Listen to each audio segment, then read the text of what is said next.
दोस्तों नमस्कार। आज की वीडियो में हम प्रश्नावली 4.2 में क्वेश्चन नंबर 2 को हम सॉल्व करेंगे। क्वेश्चन नंबर 2 में हमसे बोला गया है कि उदाहरण नंबर 1 को सॉल्व करेंगे, जिसका दूसरा जो क्वेश्चन है, एक कुटीर उद्योग एक दिन में कुछ खिलौने निर्मित करता है। प्रत्येक खिलौने का मूल्य 55 रुपये में से एक दिन में निर्माण किए गए खिलौने की संख्या को घटाने से प्राप्त संख्या के बराबर है। किसी एक दिन कुल निर्माण लागत 750 थी। हम उस दिन के निर्माण किए गए खिलौने की संख्या ज्ञात करना चाहेंगे। तो दोस्तों हमको क्वेश्चन में हमसे दिया है कुल निर्माण लागत जो है 750 रुपये है उस दिन की। तो हम मान लेते हैं, माना हमको निकालना क्या है दोस्तों, हमने मान लिया कि उस दिन निर्मित किए गए खिलौने की कुल संख्या है x।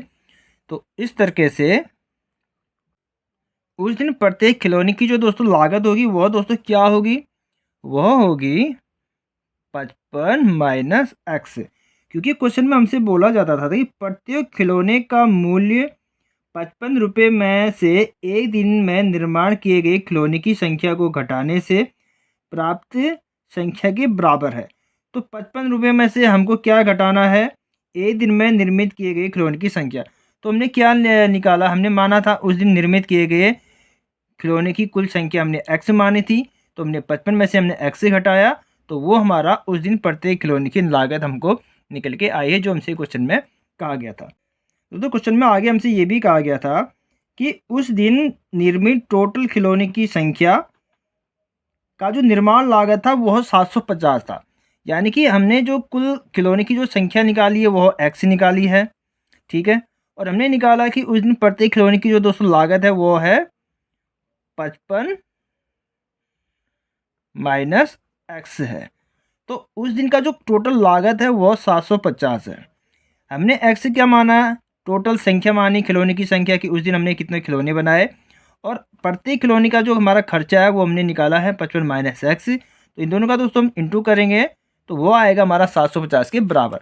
तो अब इसको सॉल्व करेंगे तो एक्स से गुणा हम अंदर करेंगे तो ये हो जाएगा 55x माइनस एक्स स्क्वायर। हम इसको बराबर कैसे लेके जाएंगे तो ये हो जाएगा 750 इक्वल टू 0। तो दोस्तों हम इसको बराबर के इस लेके जाएंगे तो सभी का चिन्ह हमारा चेंज हो जाएगा। ये हो जाएगा 0 इक्वल टू माइनस का 55x plus x square plus 750। दोस्तों हम इसको सही तरीके से लिखेंगे तो ए हो जाएगा x square minus 5x, sorry यहाँ पर हमारा दोस्तों 55x है, 55x प्लस 750 इक्वल टू 0। दोस्तों हमको जो है द्विघात समीकरण हमको मिल चुकी है। अब हम इस द्विघात समीकरण को गुणनखंड विधि से सॉल्व करके हम इसको सॉल्व करेंगे। तो ये हमारा आएगा एक्स स्क्वायर माइनस, दोस्तों अब हमको क्या करना है, इस 750 को ऐसे तोड़ना है कि हमारा जोड़कर या घटाकर हमारी बी संख्या के बराबर हमारा आना चाहिए। तो हम इसको कैसे तोड़ सकते हैं, हम इसको तोड़ सकते हैं 30x plus 25x plus 750 equal to 0। दोस्तों 30 की गुणा 25 में करेंगे तो हमारा आ जाएगा 750।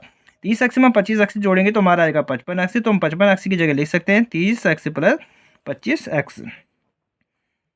माइनस की गुणा अंदर होगी 30x plus minus minus 25x plus 750 equal to 0। X square minus 30x, इसको हम एक ब्रैकेट में रखेंगे, माइनस का चिन्ह बाहर आएगा, दूसरे ब्रैकेट में हो जाएगा 25x minus 750 bracket close equal to 0। क्योंकि दोस्तों चिन्ह हमारा माइनस का है इसलिए ब्रैकेट के अंदर आने पे इनके चिन्ह हमारे चेंज हो जाएंगे। जब आप अंदर गुणा करेंगे तो ये प्लस का माइनस हो जाएगा, माइनस का प्लस हो जाएगा। यहाँ से हमारा कॉमन क्या आएगा, एक्स, यहाँ पे बचेगा एक्स माइनस 30, यहाँ से हमारा कॉमन आएगा 25, यहाँ बचेगा एक्स माइनस 30 इक्वल टू 0। तो हमारा आगे आएगा एक्स माइनस 30, दूसरे ब्रैकेट में आएगा एक्स माइनस 25 इक्वल टू 0। अब हम क्या करेंगे, एक बार इसको सॉल्व करेंगे एक बार इसको सॉल्व करेंगे तो हमारा आएगा एक्स माइनस 30 इक्वल टू 0। तो एक्स बराबर आएगा 30। अब हम लेंगे एक्स माइनस 25 इक्वल टू 0। तो एक्स बराबर हमारा आएगा 25। क्योंकि दोस्तों हमारे एक्स के जो तो हमको आंसर मिले हैं वो दो मिले हैं, दोनों ही हमारे धनात्मक हैं। तो हमारे दोनों ही आंसर हमारे सही हैं, वो मैं आपको अभी समझाऊंगा। क्योंकि हमने एक्स को हमने क्या माना था, एक्स को हमने माना था तो तुमने x को माना था, उस दिन निर्मित खिलौने की कुल संख्या हमने x मानी थी। अगर आप x का आंसर अगर आप 30 लेते हैं तो ये आ जाएगा 30। तो हमारा क्या आएगा, उस दिन प्रत्येक खिलौने की जो हमारी संख्या होगी, उस दिन प्रत्येक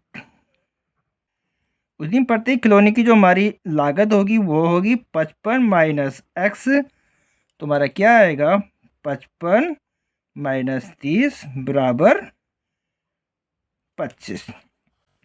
दोस्तों अगर आप x का आंसर अगर आप 25 लेते हैं तो ये आपका हो जाएगा 25, और उसी तरीके से ये आपका हो जाएगा 55 माइनस 25 इक्वल टू ये आपका हो जाएगा 30। दोस्तों क्योंकि हमारे दोनों ही आंसर हमारे सही हैं, क्योंकि हमारे x के जो दोनों ही आंसर आए थे वो धनात्मक में थे, तो अगर आप x का मान अगर 30 लेंगे, यानी कि अगर खिलौने की संख्या अगर आपकी 30 होती है तो आपकी प्रत्येक खिलौने की जो लागत होगी वो 25 आएगी। अगर आपकी खिलौने की कुल संख्या अगर 25 है तो खिलौने की दोस्तों जो लागत होगी वह दोस्तों 30 निकल के आएगी, क्योंकि यहाँ पे हमारी खिलौने की संख्या अधिक है तो हमारी लागत 25 है। यहाँ पे हमारी खिलौने की संख्या हमारी कम हो गई है तो हमारी आगे लागत बन गई है। तो इस तरीके से आप दोनों ही आंसर को आप हमारे सही हैं। आप चाहो तो एक्स का आंसर आप 25 भी ले सकते हो, 30 भी ले सकते हो, जो भी अगर आप एग्जाम में रखोगे तो आपका आंसर सही होगा, क्योंकि हमारे दोनों ही आंसर हमारे सही हैं। तो दोस्तों मिलते हैं नेक्स्ट वीडियो में।